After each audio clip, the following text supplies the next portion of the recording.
to Jackson County now to meet a cotton producer who, after a few disappointing seasons, finally has a crop to harvest. SUNUP's Curtis Hare has our story. The crisp morning air is lifted here in Jackson County, and t-shirt weather has arrived. With no wind and the bluest sky Altus has to offer, the last day of cotton harvest sums up how the growing season went for producer Clint Abernathy. Almost perfect. Yeah, there's a lot of crossing fingers, that's for sure, because there's a lot of things that can go wrong right till the end, you know, and like I say, this year we just didn't have those things, none of them. Standing and looking out into a sea of lush white cotton with his son Justin, Clinton is still shocked of how well these past few months went. Still get done tomorrow. Yeah.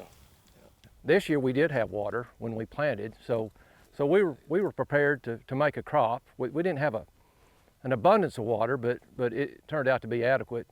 But we had good moisture to plant on. We had some nice rains in May. We got a good stand right off the start. I mean, even September, you know, when we shut the water off, we just had a real warm September, which finished this crop out. I think it probably added a half a bale to our yields. Haven't had any rain to speak of since harvest started, which you know, we always like to have rain for our wheat crops and everything else, but for cotton harvest, that's good.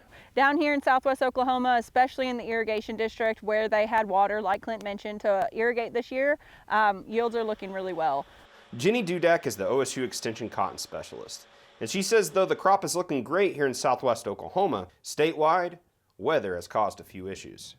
As you move a little bit further north in the state, we had some later planted cotton.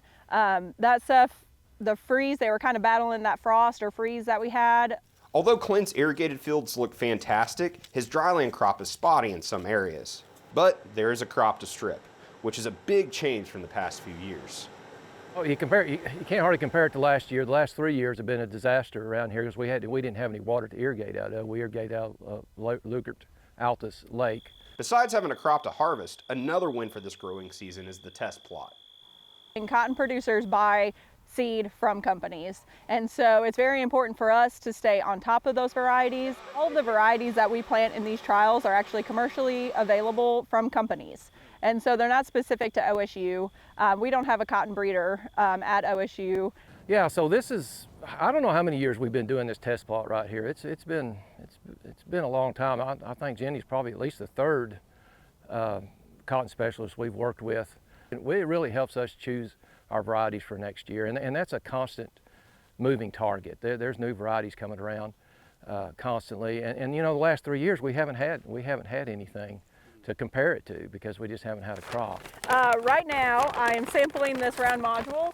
We're going to take this cotton back to Stillwater and we'll gin it on our tabletop gin and then send it off to Lubbock for fiber analysis. Even with near perfect growing conditions and honestly the best crop that Clint's ever had, there's still been quite a few challenges this growing season. Low commodity prices and high input prices have caused quite a few issues. Always got to be a downside. You know, our price is not good. The price of cotton is down, and our inputs costs are really high right now. So that's been the biggest challenge.